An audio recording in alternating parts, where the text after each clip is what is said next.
You got seventh graders playing against fifth graders, you know, Right. and ninth graders playing against sixth graders.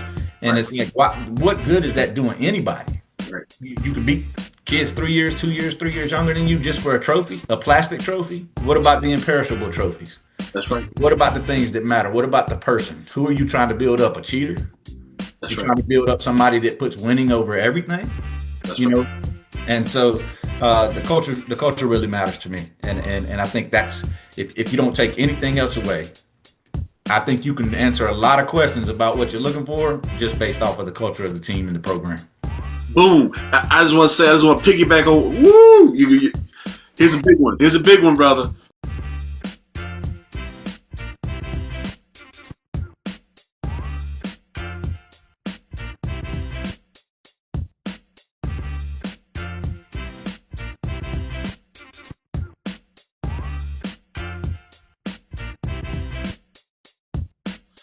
Welcome everyone to the second episode of For the Love of the Game, and we just thank y'all for tuning in. We thank y'all for listening to the first episode. Now, here's the thing. Here's my request.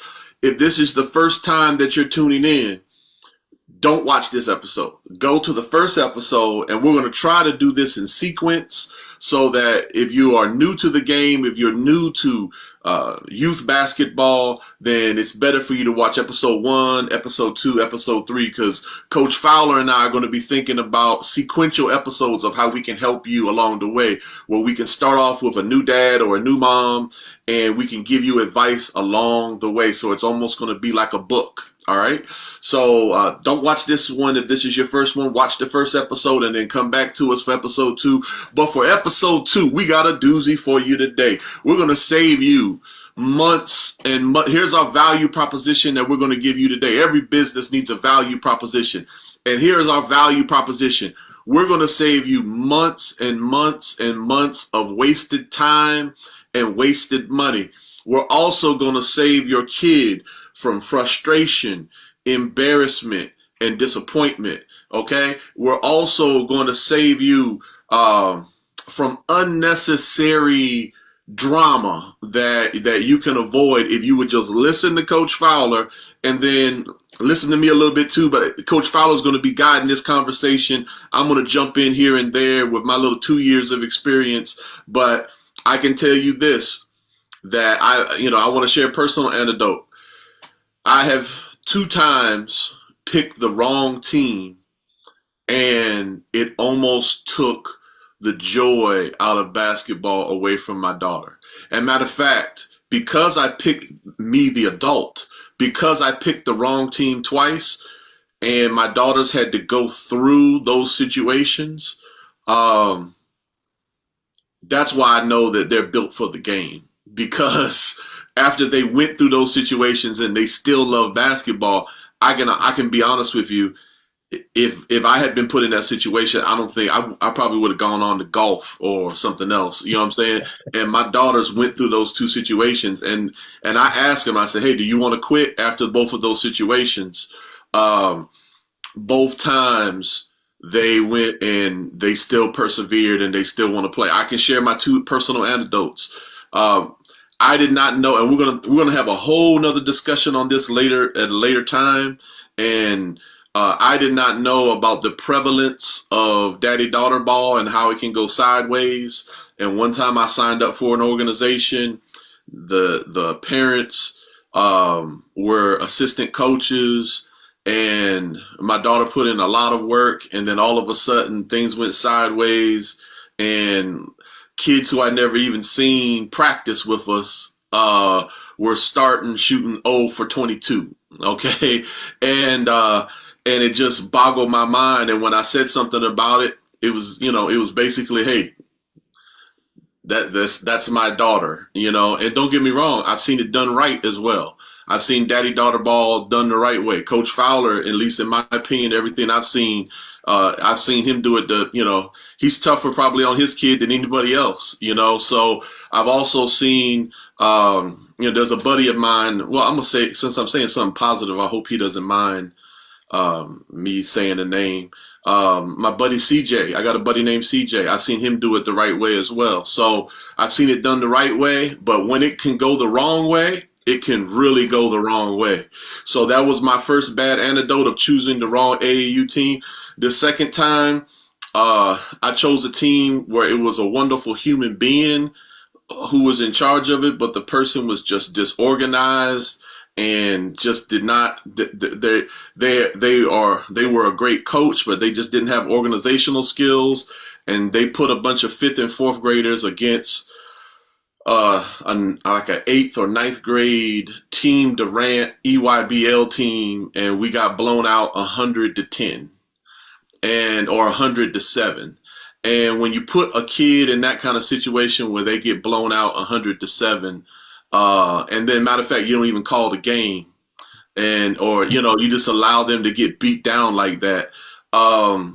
I just don't think that that's good for, don't get me wrong, a good butt whooping, a good 30-point butt whooping, a good 30-40 point butt whooping, I get it. Like that can be good for the soul, a good little 30-point butt whooping. But when you are not even competitive, then I think somewhere along the line, adults have failed.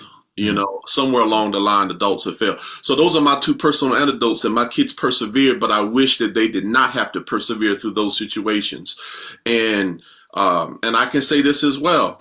I took my youngest away from a good organization, and then I was put in an organization because of this organization. She was promised a team that she could play with that was her age.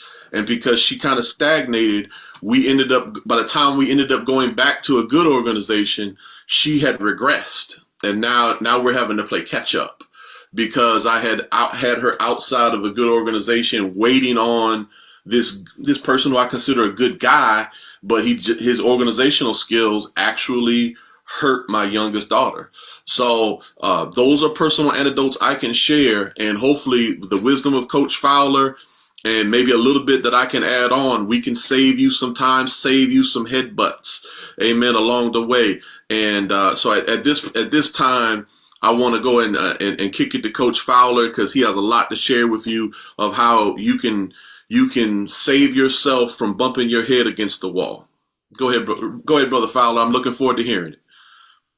So I will start first and foremost by saying that the landscape has changed, drastically.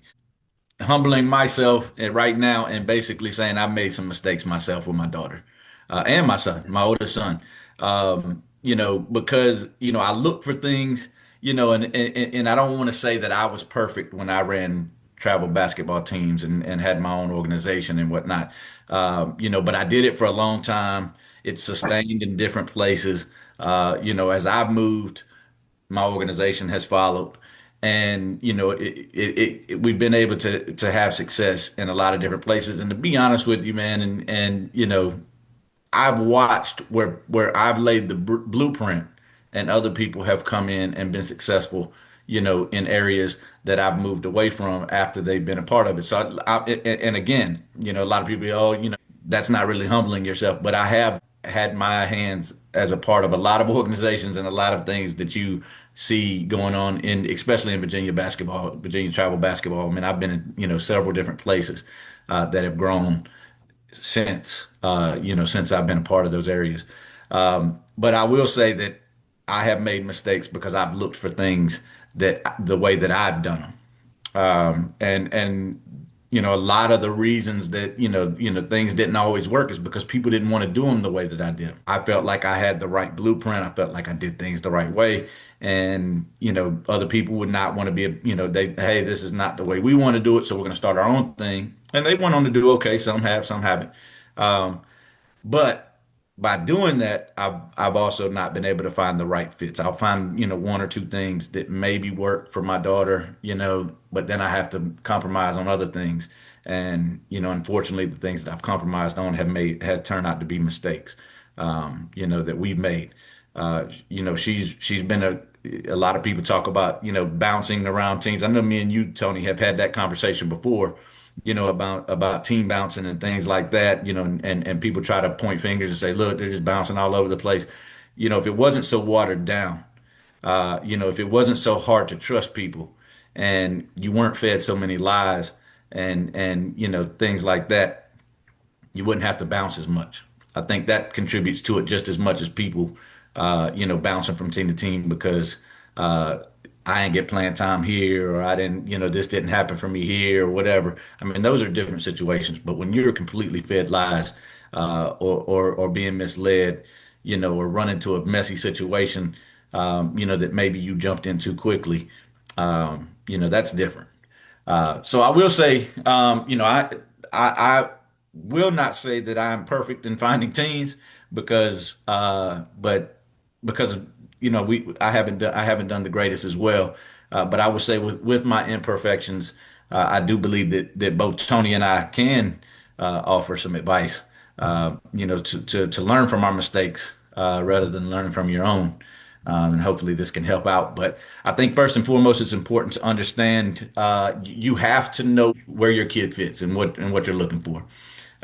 If your kid is not a shoe circuit level player, you're wasting your time chasing down circuit teams. If you're looking to play local, and not really travel a whole lot, you have to make sure that those are the teams you're looking for.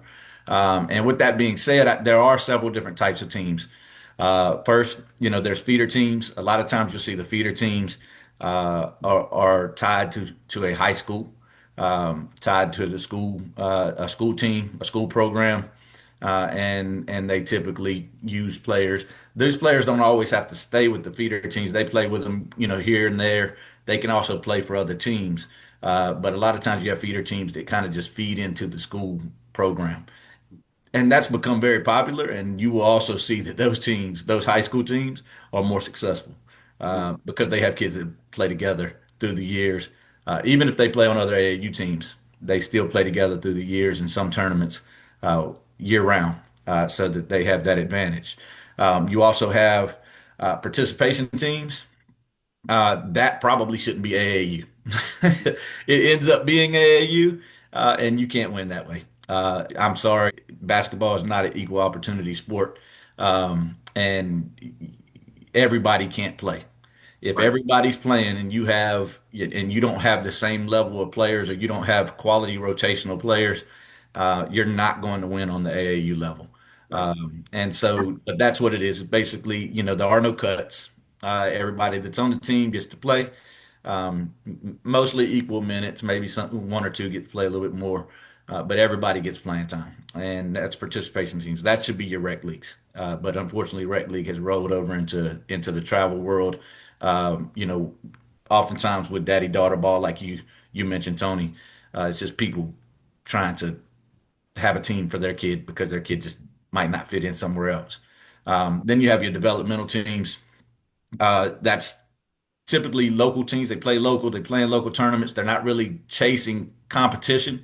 They're really probably screening competition. They're asking tournament directors about the level of competition because they don't really want to play your high level teams. They don't want to get involved in things in tournaments where they might get beat 100-7 or even take a 30-point butt whooping. Right. Sometimes those type of teams are also chasing trophies. They'll screen the tournament director for who's playing just because they want to win. It does build confidence. Winning does build confidence, uh, sometimes false confidence, but that would be the developmental teams, the teams that are not really chasing super high competition, but want to get game reps. And then you have your elite teams. Um, those are not necessarily your shoe circuit teams. Those are teams that travel around. They play and they typically chase competition at that point. They're not really looking to play. They don't want to blow teams out, by 30 and 40 every weekend. So they'll go places where they can find quality competition. Um, and and that may be around the region. They don't belong to any, not necessarily all the time belong to any specific circuit, but they travel around to try to get in bigger tournaments, more competitive tournaments, and whatnot. Then you have your independent circuit teams. They can be your elite teams as well, because a lot of times your elite teams are the ones that get invited to certain individual circuits, and that's like your made hoops. Some of your smaller shoe company circuits. I think right now, with Puma being the newest, probably Puma Next, Puma Pro, those AAU, YBOA, USSSA are all individual circuits. Um, so playing in those a lot of times with the ultimate goal of playing in nationals. I mean, that's kind of what the independent circuit teams are looking to do. But they are, they do have a level of elite to them, because they are traveling around and playing against better competition. And then you have your shoe circuit teams. That's the highest of high. That's what everybody really wants to be. That's what everybody wants to do. They have their own leagues. EYBL is probably the most prestigious of them all. That's Nike, and has been around, since the camps. I think ABCD was Reebok, and Reebok, they're not even on the basketball radar. Well, I guess they're trying to get back on. They hired Shaq, got Angel Reese, some of them, I guess. But as far as the shoe circuits, they're not even on out there right now. But so Nike's probably the longest tenured, and then you had I can't even remember what the Adidas camp was, but Adidas has been around. So those are the circuits, the shoe circuits, and they have handlers. That's not really, you don't just walk into that situation. I mean, that's a situation where they probably heard about you, and they're coming to get you. That's not, they may have tryouts and things like that, but very rarely does somebody walk into a shoe circuit tryout and make it and nobody's ever heard of them, you know. Amen. So that's knowing that is important before you get into anything else. Right. Now, Coach Fowler, this is where our different perspectives can help because you've given them, matter of fact, I'm going to go back in the notes and I'm going to write down all of the great things that you mentioned there. And I'm going to break it down in notes and put it into the YouTube notes so that people can see all because you've given them a broad master class of all the different high level, different type of teams that are out there. Matter of fact, be honest with you, I'm gonna learn. I'm not gonna, because I don't want to say this one team's name. Because I don't want. Matter of fact, I'll edit it out if there's a concern. Out of those teams you mentioned, which one would you put Foundation as an example? Which one would they fall underneath? I would say individual circuit. They are Puma. They have kind of started to build a reputation. And so I would say that would be kind of what they're trying to shoot for, what they're aiming for. So yeah, I mean, I would say probably individual circuit. Okay, I'll keep it in since we ain't said nothing bad. I was just curious, like because we've gone by there a couple times, and I have an interest in them. So I was just curious which one they fell underneath. So I'm gonna create. That was all a lot of great information. But I'm always trying to think of, especially with this podcast and then the book that I've got coming out in around a year. I'm trying to think about how can I help Tony Harris of 2021. You know what I'm saying? When I walked into that one organization, and how could I have informed that guy? In 2025, I want to inform that guy. And so if we're talking to Tony in 2021, who really, the Puma teams and like that was all beyond me at that time. My kid's in the fourth grade. You see what I'm saying? Matter of fact, she was in the third grade playing for a fourth grade team, a fourth or fifth grade team. And I guess when you're young and you're first starting out and your kid is just starting out, what are some fundamentals that we think that parent needs to be looking for, that this is a good travel ball organization where they can kind of get where they can go and kind of get acclimated, I guess you could say. One of the things I would say is I'm looking for certain attributes in a coach. Yeah. I'm looking, does the coach have character? How does that coach carry themselves? And I'm also looking to see what is the knowledge level of that coach. Mm-hmm. Like how well do they teach? Can they teach to kids, smaller kids? Can they transfer what they know to kids in a way where the kids are going to understand? Um, and then, one of the last things I'm looking for, um, and this is important to me, is starts, not as much starts, but minute playing time. I'll throw starts in there to a certain extent, and then also who's shooting the ball. Those to me are holy things. Like if we call this the love of the game. I think that one of the people, if you love the game, uh, playing time, who's shooting the ball, sometimes who's starting, it's important. You know what I'm saying? Like, and when that gets compromised because of money or that gets compromised because of relationships, then I think we begin to hurt the game to a certain extent.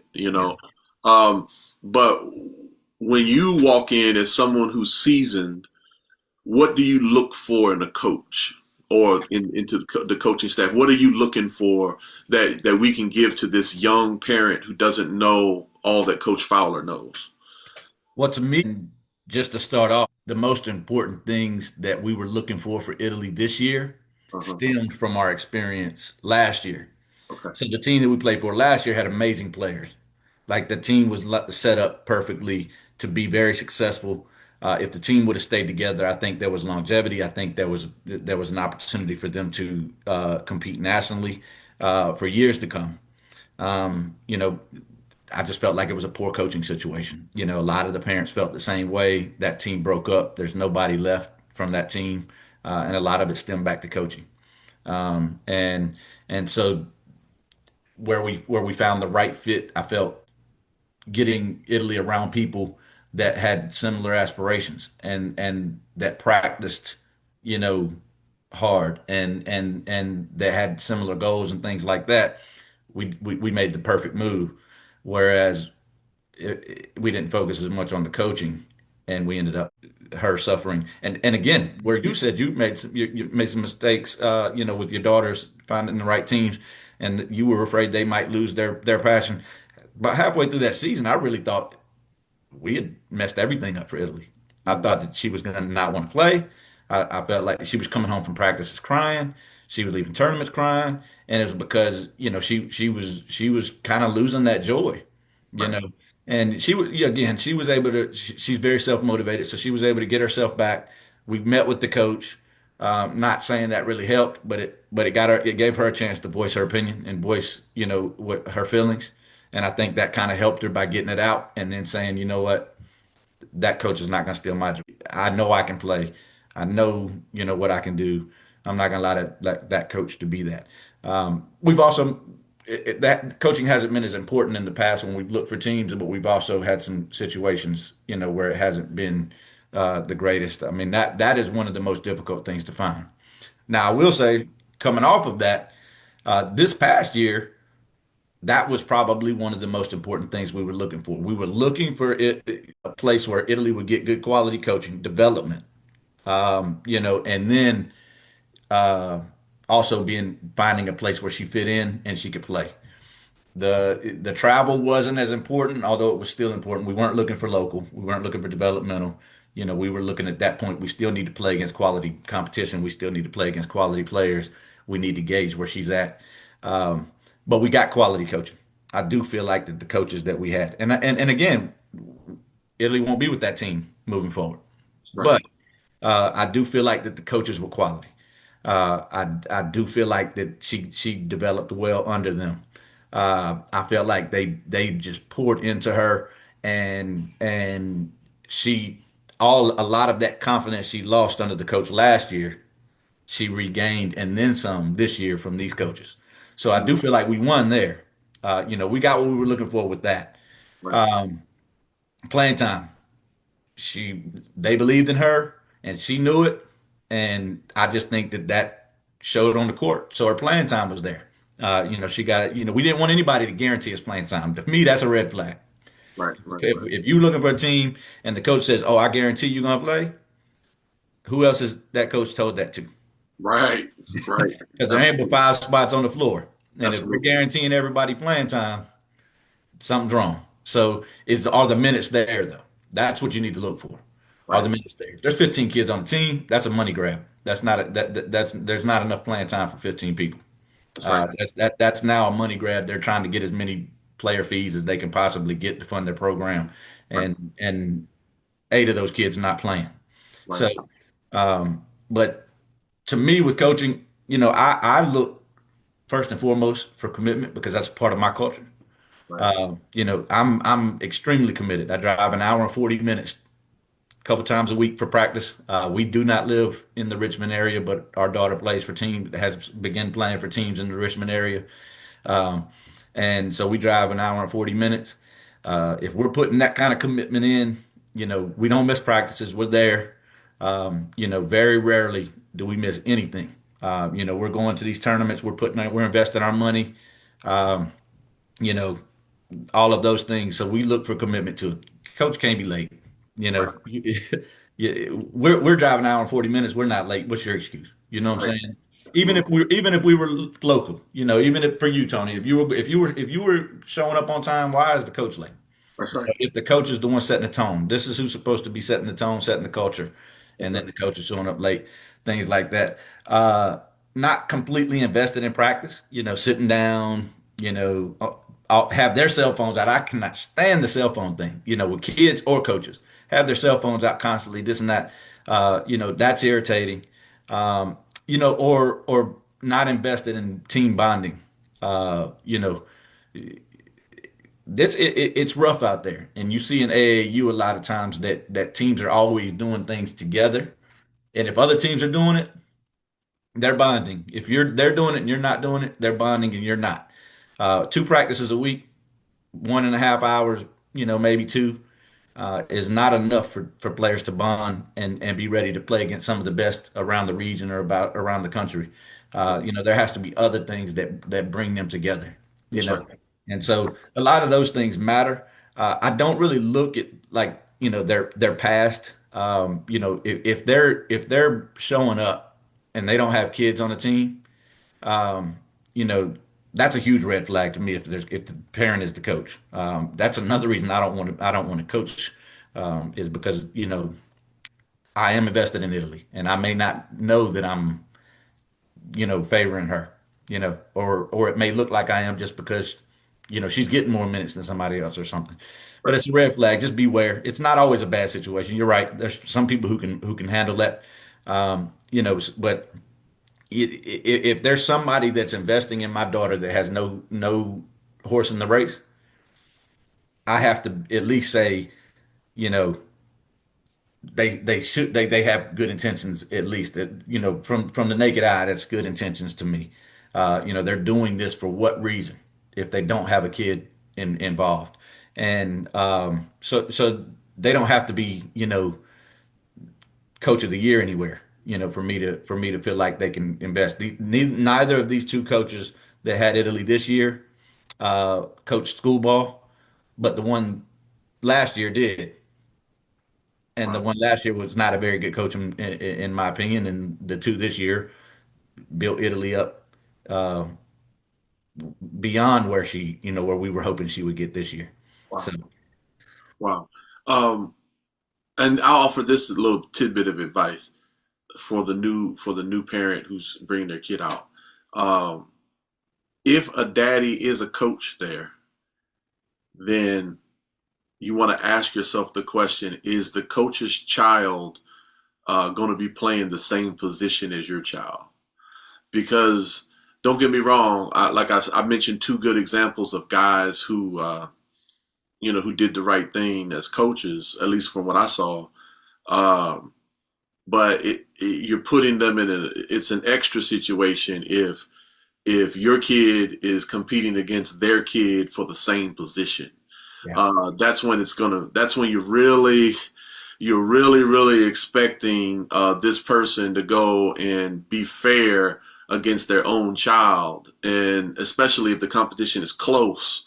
I would not do that. So like, both of my kids are combo guards, future combo guards. If I would consider a daddy coach if his kid was the center, or was a power forward. And, but if we have another combo guard and my kid is going to be playing on the same team and the dad's the coach, then that's where it can get real special. You know what I'm saying? It can get real tense. So that's just a little piece of advice. So we looked at the coaching. When they're young, and I'm humble on this, Coach Fowler. So correct me if I'm wrong, but I do think if the coaching is right, the name of the organization at a young age really isn't that big of a deal at that point, right? If the coaching is solid, just whether you're with a big name organization or not, if you have a good coach with an organization, it's not that big of a deal when you're like fourth grade, fifth grade at that age, right?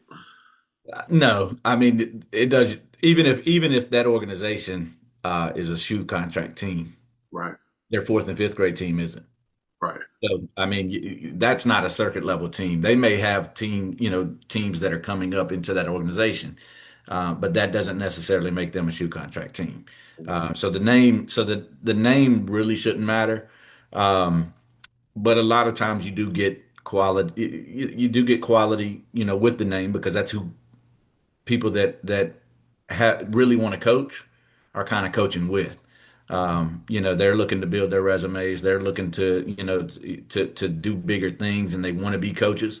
And so a lot of times that's where you do get quality coaches. But again, I would tell you that just because they coach school ball, a lot of times those organizations will pull school coaches to come coach with them. Just because that they'll have a name that people recognize.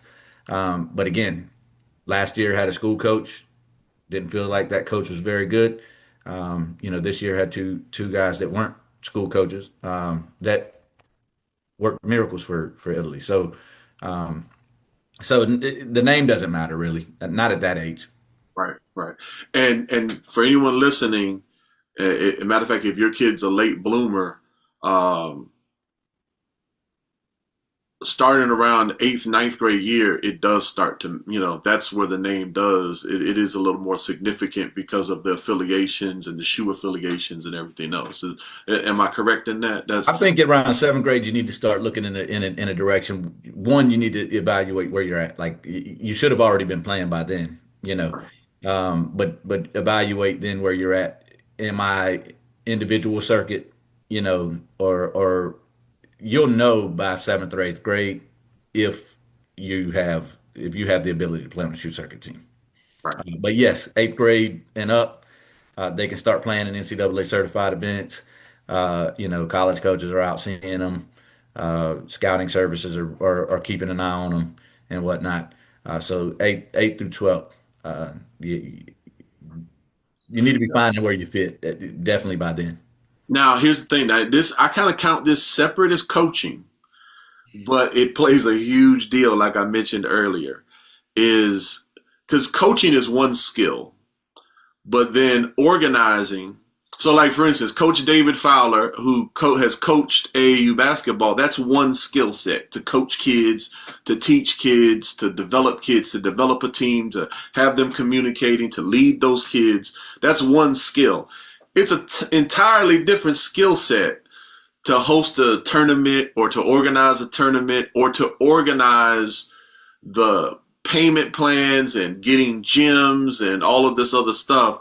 And I have noticed, like I said, there was one guy who I consider him, he'll see this and he'll get mad at me, but I consider him a saint, as him as a coach. This person as a coach is a saint. But when it comes to organization, you can be really good at coaching and you can suck at organizing. You see what I'm saying? And I just want to commend you because every tournament that you've hosted has been well organized. Amen. Probably because of Miss Fowler, but I'm playing with you, brother. I'm just playing with you. Hey, it's all right, man. You said it right. A man who finds a wife finds a good thing. Amen, amen. But I share that with you because the young parent who is looking for an AAU team, you might have a good coach, but then is there someone there to organize the tournaments, organize the money, organize if there's going to be charity events and other fundraising things? Are they going to organize that well? Are they going to keep the parents informed? Are they going to? That's a different animal. It's almost like a general manager in the NBA, and that can really have a negative effect on a team if someone is. You can have a great coach, but if things are not organized well, it can be a hot mess. Am I wrong in saying that, or what are your thoughts on that? So listen, I would tell you, same guy might get angry with me as well. That's exactly why we walked away from that situation. It wasn't organized, and I loved that coach to death with Italy.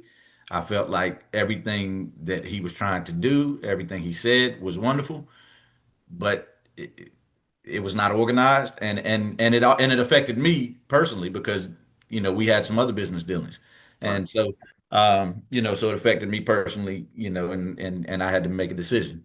But I will say that is one of the most fundamental things is organization. And if this is a business and you're going to run it as a business, there has to be some sort of organization.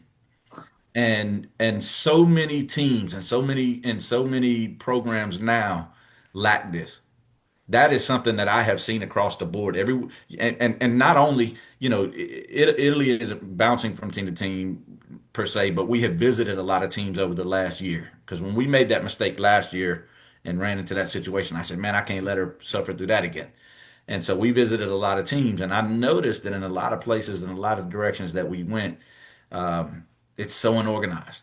Running tournaments, I see how unorganized some of these program directors are getting their tournament registrations and fees in and getting their rosters in.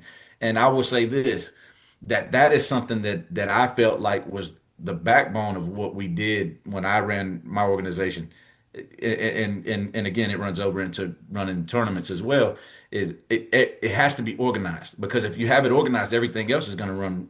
It's smooth. So like the day of the tournaments just looks so smooth, and I think I fool a lot of people because they look at it as like, man, this is easy.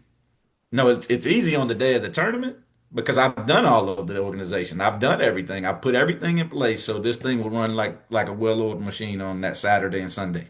right, You know, and I think that people miss on that so much nowadays. They want to coach so badly. They want to put together these programs, and then they don't not that they lack organizational skills. And I will say this: it's hard to trust people.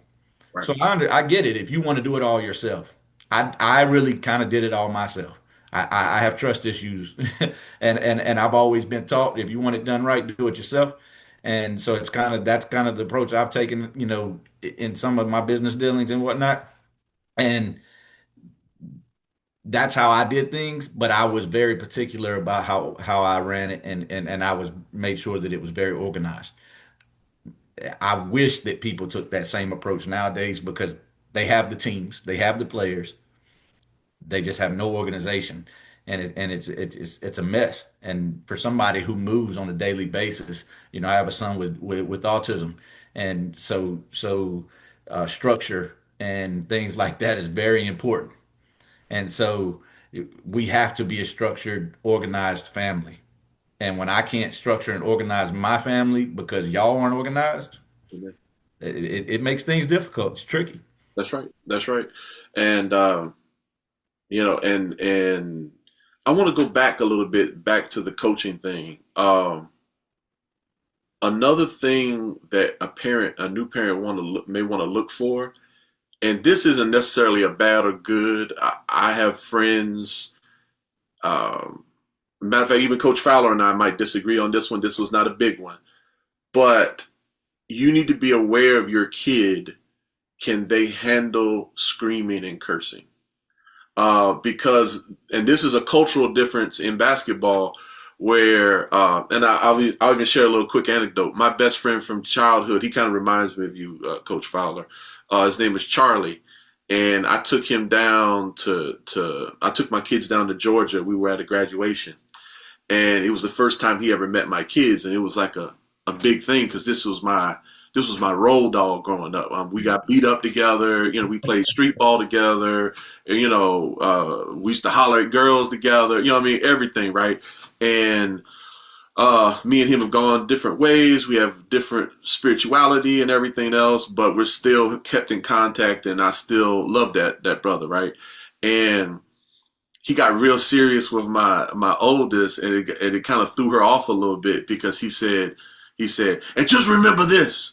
If a coach screams and yells at you, that means they want the best out of you. So don't you quit on that coach.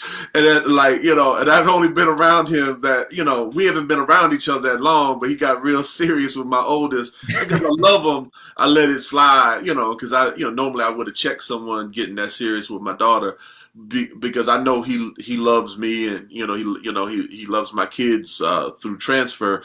But I share that because there is a lot of people in the basketball community that believe, and I respect it. And I'm not upset at people who believe this. It's just a different perspective. They might actually be right. I might be wrong. But there's some people who believe if you're not screaming and cursing and you're not like in the kid's face, then you really don't love them and you're not doing the best for them. And the phrase they use is coaching up. It's a term, coaching up. Are you coaching up the kid? That's the term they use for it. And I respect that my way might not be the right way. I kind of don't like that for my kids, that my kids aren't built for that. You know what I'm saying? They can handle it, but that's not where they're going to thrive. And, under that, I don't believe they're going to thrive underneath that. But I will say this, if you're going into a team, you need to know straight up ahead of time, does the coach have that philosophy? You need to watch and kind of know, and can your kid handle that? Yeah. So what are your thoughts on that, brother? So this is where we do disagree, man, because Okay. one, I would say accountability and discipline look different to everybody. Right. We're all raised different, some of us have parents who parented, I don't want to say softer, but not in your face like some of us others had growing up. I was coached that way. I'm Right. a very old school coach, man. A lot of people will dislike this opinion, but my favorite coach is Bob Knight. Right. Okay. But Coach K also had signs on his door that said there was going to be profanity in practice. Right. Right. Right. Right. Right. Those are two military guys. You're former military. You I you hear you. understand you understand that. So Hear you. so the but one of and like I said, I'm a very old school coach myself, and I realized that I can't reach these kids like this anymore. Okay. So I got out of it because I can't change. I'll be honest with you. I'm just gonna be straight up, man. That's part of that's a flaw I have.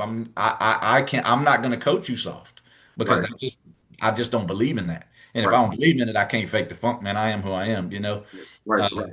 and so uh, my oldest son did not respond well to coaches who were in your face and got on you. And later, he didn't respond to that parenting either. Italy, completely different. Mm. She almost expects it, Wow. um, you know, and so she responds to that. Now her body language may look like she's not responding, but she gets it, and and she's you know ready to roll once it happens. But I also tell her when you go to college, those coaches' life is in your hands. Mm. They are giving scholarships to people that they trust with their lives. Mm. That's powerful. But because they how are they gonna pay their mortgage? That Amen. coaching job. Amen. Their coaching depends on your success, on what you can provide them. How are they gonna put food on the table That's from right. that paycheck coming from that school that you play for, that your success relies on whether they keep their job. Good stuff. If they curse at you, I mean, I get it. That's my lifeline. You know what I'm saying? That's what that. So as long as they're not calling her, out of her name, or anything like that, I don't have a problem with it. And because she's going to see that college coaches don't always coach, standoffish. They get in your face. They yell at you. They curse at you. Right. Eye contact. Yes, sir, no, sir. Yes, ma'am, no, ma'am. And that's kind of, get out there and do what they ask you to do. Their life is in your hands. Amen. Amen. I hear you. I hear you. And like I said, I Now, respect. at the youth level, it's different. It is a little bit different because their life isn't in your hands, but at the same time, you got to get used to it at some point. Amen. Amen. Well, like I said, my best friend agrees with you. My best friend from childhood. What's He up, Charlie? he agrees with you. He agrees with you. So, and so, but here's the thing I think we all agree on. You need to know going in, does the coach roll like that? And you also got to know, can your kid handle that? Absolutely. You know what I'm saying? Like you need to know that going in. So we've talked about coaching, we've talked about organization, and I want to make a quick alibi for some of these people with organization. At least for now, I can say this: the three coaches that my daughter has right now up in Fairfax, they're the most organized people and most disciplined people that I've ever seen. And I will say this though. Um, when the organization does not own its own gym, you can be as organized as you want to, but sometimes these people who rent out the gyms, they are disorganized and they don't know what they're doing. So sometimes we have been so give if you're new and you're listening to this, give the coaches a little bit of leeway because it's not their fault if you go to a disorganized tournament. You know, it is their fault if they keep going to the same disorganized tournament and they know it's disorganized because then they're putting that team through that, even though they already have had past history that these people don't know what they're doing.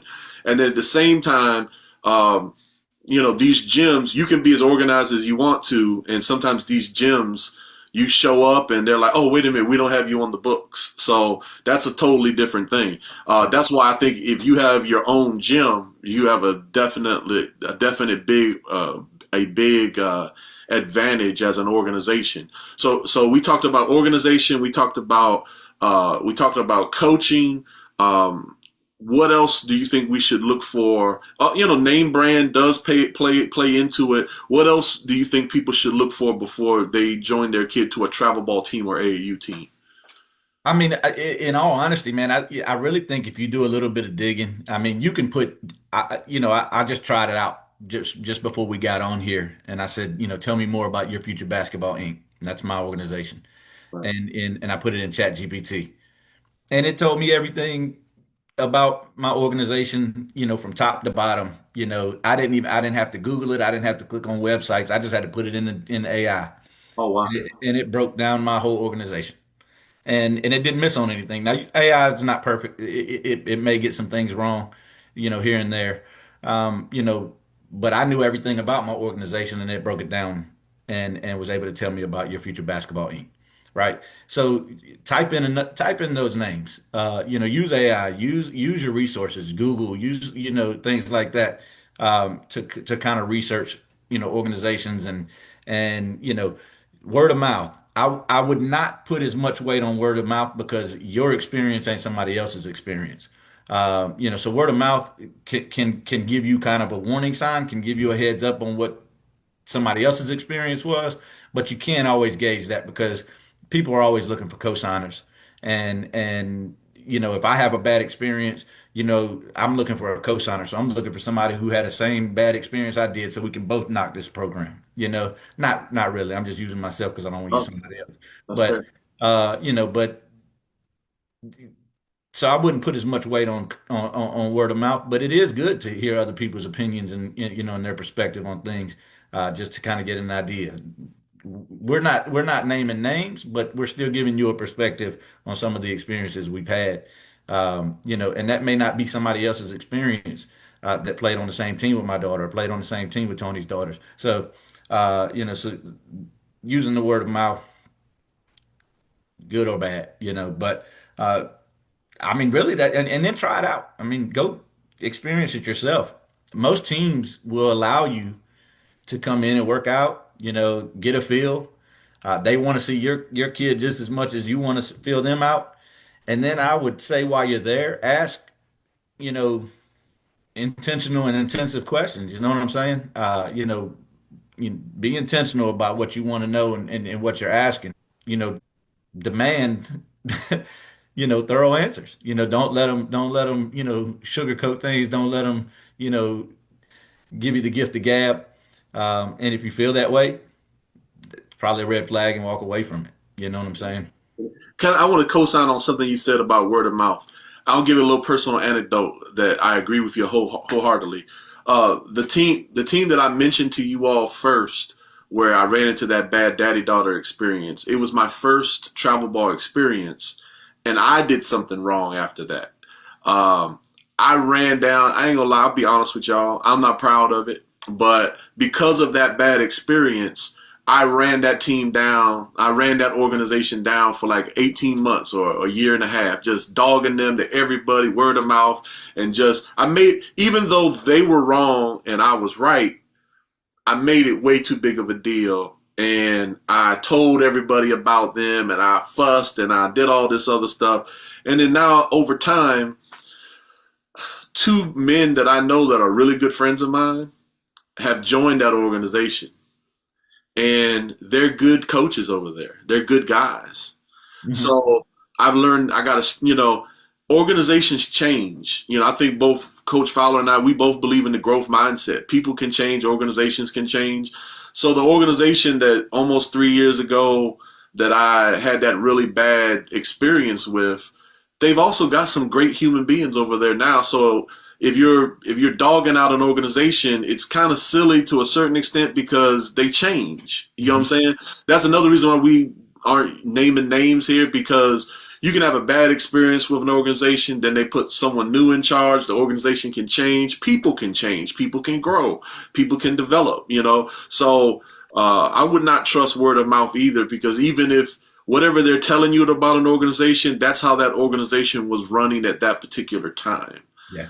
Things can change, people change. So, like, I don't say anything bad about that organization that I had a bad situation with anymore because that organization has changed in a lot of ways. But Coach Fowler, I do admit I was wrong. I had Courtney ready to kill every time that they were playing that organization. So, we Listen, had I'm guilty with some of Italy's past teams. I'm guilty too. I was like, hey, we will not lose against that. And I don't think there's 9 out of 10 times when we played that organization, we've won. So, so, Amen. but I was still wrong because, over the big haul of things, focusing on, pettiness is not, it's not, I shouldn't do that. I shouldn't have done that. But, so we talked about organizations. We've talked about, is there any other element? I can't think of anything else at this time regarding picking a good AAU team. You got another thought? So yeah, man, I would say this.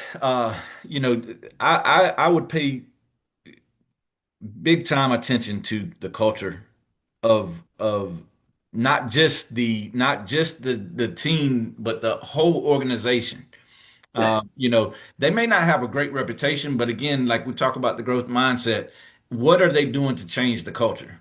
What culture do they have? What culture have they had? Those type of things. The culture is the most important thing, in my opinion. What are they stand on? What is the most important things to them? When I ran, your future basketball as a travel program, we were very, very, very strong on culture. We made it very apparent that this is not for everybody. You have to make your decision. We're not going to try to just get quantity. We want quality, and you have to fit the standards that we stand on. And we were very much about more than basketball. We would do life lessons, and you had to be committed to those type of things. You had to be committed. It was the championship mindset was in our first life lesson. We told you who we were. You'd look at our shirts. Our shirts had the championship mindset on it. The championship mindset, commitment, discipline, consistency, faith, and heart. And everything we did fell under those five pillars of the championship mindset. And that was our culture. And not everybody could do that because maybe they couldn't be committed fully. Maybe they wanted to play for somebody else on some weekends and miss our practices, or maybe they couldn't come, for this, or I can come to tournaments, but I can't come to practices, or I can, play for you in these and but not in these. We didn't take part-time players. Everything commitment, discipline. We didn't want knuckleheads. We didn't deal with attitudes. And we didn't care if you were the best player in the whole organization or the last player off the bench. Right. We approached everything the same. I think the kids got that. I think they saw that, the ones that lasted with us. And we went through some players because of that. You know what I'm saying? Like we had turnover. But it was because this wasn't meant for everybody. It was meant for the ones that belonged, And I truly always felt like God sent us the right players. That because in our life lessons, it was also very biblical, and we actually did, do some preaching in our life lessons and things like that. And so I always felt like there was at the end of the year, I'd always reassess and look, and it was kids that needed to be there. And that was just the culture we had. And I look at other organizations, and if they're putting winning over everything else, you got kids playing down. You got seventh graders playing against fifth graders, you Right. know, and ninth graders playing against sixth graders. And Right. it's like, what good is that doing anybody? Right. You can beat kids 3 years, 2 years, 3 years younger than you just for a trophy, a plastic trophy. What about the imperishable trophies? That's right. What about the things that matter? What about the person? Who are you trying to build up? A cheater? That's You're right. trying to build up somebody that puts winning over everything, That's you right. know? And so the culture really matters to me. And I think that's if you don't take anything else away, I think you can answer a lot of questions about what you're looking for just based off of the culture of the team and the program. Boom. I just want to say, I just want to piggyback on. Woo! Here's a big one. Here's a big one, brother. And this is to the new dad or the new mom before you join that team. When you go to the first practice, look all the way to the left and look all the way to the right. And those parents of the other kids, those are going to be your little battle buddies for 18 hours every weekend. So you got to really honestly ask yourself, do I fit in with, because I know people, I know we like to say it's just about what's going on the court, but if your family doesn't click with that family, it can be really, really challenging and makes it that much harder. And I've been in two different situations. Um, I've been in one situation where my family felt like we were the quote unquote poor family. You know what I'm saying? Because everybody was like super duper rich on the team, and we could kind of tell we felt like we were socially not part of the clique, you know what I'm saying? And then even though I'm from Fayetteville, North Carolina, and I'm from poverty, and I'm from, I don't want to say the hood, but I'm from a southern version of the hood, you know what I'm saying? There's been times where we were trying out for a team, and you could kind of tell that the team was from a certain part, or it was from, the team kind of was represented by a certain part or a certain hood. And even though my family can hang with the hood, you can tell that we're not from that hood. So we weren't going to be accepted, especially, let's be straight up, we're a mixed family, you know what I'm saying? And since we're mixed as well, we weren't going to fit in with that particular hood because we weren't going to be accepted there either. You know what I mean? So you got to really kind of be, because all of that stuff ain't supposed to bleed into the court, but it does. Your kid can get frozen out of games. Your kid can, they are passing to everyone but your kid, even though they know your kid can hit the ball, hit the shot when, so that kind of stuff can play a role. And I'll say this as well. And when your child hits, not talking about you, Coach Fowler, I'm talking to our audience. Yeah. When your child hits puberty, they replace the voice of their parents with the voice of their peers. Mm-hmm. So you have to really ask your kid, the teammates, are they going to start smoking weed? Are they going to start, having sex before, 16, you know what I'm saying? Are they going to be out there in the streets? Are they going to be quote unquote outside? Or are the teammates of the kids, are they going to be about their books? Are they going to be about God? Are they going to be about basketball? Or, you know, what are the, and I can give y'all a horror story. I worked with a woman who was very bitter because her daughter was very excellent at basketball at a very young age. And then her best friends became everybody on the AAU team, all the fellow girls. And then all of the girls got into weed at the same time, you know, when they hit puberty, and they all quit basketball together. You know what I'm saying? And they just started hanging out, smoking weed, listening to music, and the grades became crap. But the affiliation started with a travel basketball team Mhm. because it was not a good culture. So whoever you pick, kind of keep in mind, you're going to be rolling with, your kid is going to be friends with those kids, and you're going to end up 18 hours a weekend with those parents. Yeah. You know And what I'm saying? I say it all the time that we look for people that share common interests and common goals and you know, common aspirations that Italy has. You know, and it's important to find coaches that can take players from all of those different situations that you just named Right, and under one culture, and still you don't have those problems. And right. if you can find if you can find the program that can take players from here, from there, from here, from there, and you know, put them together, and they're all fighting for the same common goal, you've hit jackpot. There you go. We've hit the point in the show where we shamelessly plug our different programs, and we shamelessly, because we're giving you a free hour of content. So we just want to let you know where you can find our kids social media. Amen. You can find my oldest daughter at Courtney's Chronicles, and that's Courtney with a K, Chronicles with a K, on Instagram and on YouTube. And I have a separate, I don't spend a lot of time on it, but I have a separate podcast called Basketball Business and Boss Moves. You could check me out there.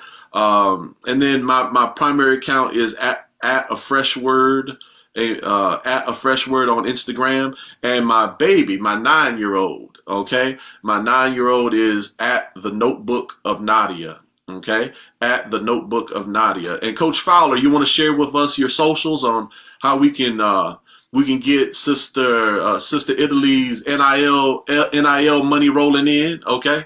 Uh, Italy's Instagram is ITYY underscore baller BALLER 2031. Okay. That's her Instagram. Facebook is / Italy.Fowler. And then she has a website as well, www.italyfowler.com. And I misplugged my own organization last week, man. I said yourfuturebasketball.com. It is yourfuturebasketball.org. Okay.